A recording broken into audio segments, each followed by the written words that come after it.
Techland, the development team of Dying Light and Dying Light 2, released a game called Dead Island in 2011 and a spin-off named Dead Island Riptide in 2013, all under the publisher Deep Silver. The games are well known in the gaming community and have found appreciation over the years, but initially Deep Silver weren't satisfied with the critical reception of the games. With them owning the franchise, they decided to hand it over to another development team and in 2014 released the now infamous Dead Island 2 trailer that almost everybody knows. Spoiler alert, the game hasn't come out yet and probably won't ever come out. So Techland decided to make their own zombie game and we got Dying Light in 2015, which was universally way more well received than Dead Island. Now, almost exactly 7 years later, we got Dying Light 2 and I've just completed the story and a good amount of side content, so I'm ready to talk about it. By the way, there is even a hint at Dead Island in this game, which is pretty cool and you will probably only get if you've played Dead Island.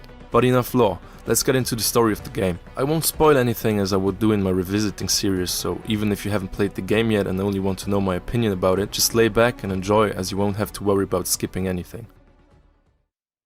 I thought the story was pretty well written and makes you want to continue playing to find out what happens next, and I really appreciated that the choices you make actually matter all the way to the end, which is kinda rare these days. Obviously, if you can make choices, there are going to be multiple different endings, which is cool, but in my opinion, most of the actual endings are rather unsatisfying, which, to be fair, is probably on purpose in this type of depressing game, and it's at least a better option than just painting everything in the story either black or white. It's a great story all the way through. There are some good, surprising plot twists, but on the other hand, the story is sometimes stretched out just to feel longer. For example, you have a straightforward goal which logically should be easily achievable, but then you suddenly have to help someone do something completely random before you can actually continue your mission, and this kind of stuff happens way too often for my taste. Sometimes plot points are also illogical and frustrating just to get a point across or make the player feel a certain way, which I'm not a fan of. The characters are a very strong point of this game though. Almost every major character feels unique and well written, which is matched by the good voice acting, and actually makes you build a relationship with them, which you have control over to some extent, and makes you think twice about your actions and decisions. As to not spoil anything for new players, I'm going to end the story segment of this video at this point and talk about the content of the game. So what does Dying Light 2 have to offer besides the main story?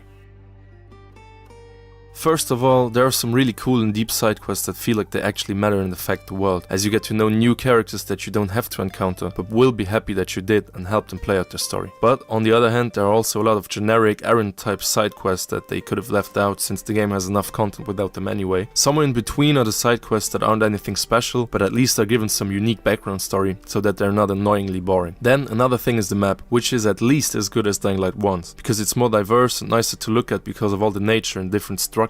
Even though I really liked Haran as well, but I'm a fan of games that include a lot of green rather than just being grey. The map even changes slightly and helpful structures get added that either help you fight or move around, depending on which faction you assign territories to. That being said, a thing that is getting more and more boring over the years is what I call the Far Cry formula. I'm pretty sure you know exactly what I'm talking about when I say this. Different towers you have to climb, camps you have to clear out, crafting resources you have to loot literally everywhere you go, and so on and so forth. That's not to say that this is necessarily a bad thing, but over the years, having seen it over and over again in these types of open world games, it's getting a little boring. There is a lot to do, maybe even too much, which can be overwhelming and distracting. But that might just be the goal here, I don't know. Then comes the biggest downgrade in my opinion, nighttime. Nighttime was a lot scarier in the first game and I rarely even went outside at night. In this one it's pretty easy to avoid stronger infected and volatiles because they changed the system around and yeah, just doesn't feel threatening anymore as long as you stay on rooftops and move around fast enough. Now the infected will only really chase you if you're spotted by a so-called howler, which happened to me only once outside of the story. But on the upside, there is more to explore at night than in the first game.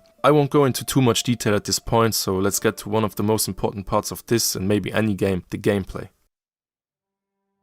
So, this game probably has the best first-person parkour mechanics to date. I've heard some complaints online saying that the parkour in this game is a downgrade compared to its predecessor, but I don't think it is. To me it's just as good, if not better than the first game. The reason I think it's probably even better is all the new moves you can unlock in the skill tree, which consistently make you feel more and more powerful. In the beginning you really need to watch your stamina, your fall height and whatnot, but after let's say 20 hours you feel like a parkour god and you can almost reach any place you want really easily, especially after unlocking the paraglider, which I don't even think was needed as an addition to this game. Parkour itself would have been more than sufficient, but it's alright. Fighting feels heavy and satisfying too, and dismemberment is still brutal. If you've played the first game, you know what I'm talking about. Fighting also offers a lot of unlockable skills and moves, but for the most part I stuck to the basics, because why change a running system, am I right? In fact, it becomes stronger and stronger the further you progress, so you have to keep up with your skills and especially weapons and mods. The weapons you usually receive progressively either way, but it's important to actually gather the needed resources to upgrade your mods. I don't think I have to talk too much much about the weapon mods since they're a huge part of the series, so all I can say is that the different weapons and mods look cool and offer a decent amount of variety in combat. Later in the game you also unlock bows with different types of arrows, which are useful for stealthy approaches, and I actually found myself using them a lot in the later parts of the game. So now that we've talked about the gameplay, let's talk about the graphics and performance.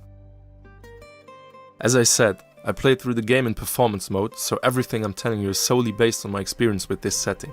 The environment and lighting are beautiful and the day and night changes look really good. Character models look decent, but nothing you haven't seen before. Playing this game the first week of release, obviously there were also some problems. Sometimes there was this black screen stutter where the image randomly cut out for a couple milliseconds, mostly during cutscenes and dialogues. Then I also had a few bugs that hopefully will be fixed soon. For example, an NPC was in an area that he wasn't supposed to be in, which broke the immersion. A zombie that I had to kill to open a door spawned behind the door and I couldn't reach it, so I had to reload the level by going to sleep and coming back. The same two NPC models standing next to each other, and some other visual bugs like this floating NPC. I've seen online that other people had more severe bugs, but I fortunately got lucky and I didn't experience anything game breaking or any crashes. Another good thing is that there are no actual loading times when entering or exiting buildings, which is pretty much an expected standard with current gen games, but nice anyway.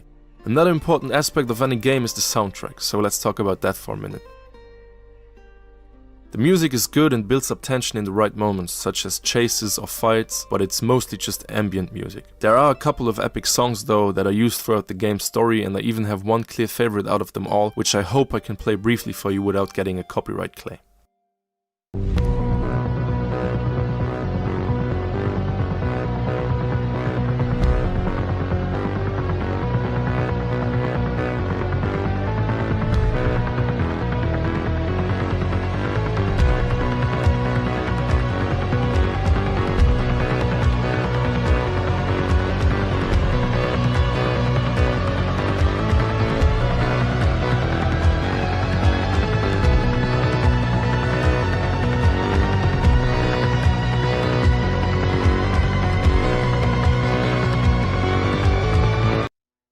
As for the rating, some clear improvements have been made over the first game, in my opinion, as with all the new parkour skills you can unlock, and to me this was also finally a AAA release in the last couple of years that wasn't disappointing, and it's probably my favorite first-person game since Metro Exodus. But as I said, this game also has its flaws, like some disappointing plot points and a couple of bugs, so all I can give it in its current state is a 7.5 out of 10. If the bugs get fixed, this is easily an 8 out of 10 to me. But either way, I still recommend you to play it, maybe just wait a couple more weeks until the bugs are fixed and make up your own mind about it. To me, this is an above average game and in no way disappointing. You can have a lot of fun with it, and that's what's most important to me. So, as I said in the beginning of this video, this was purely my subjective opinion about Dying Light 2.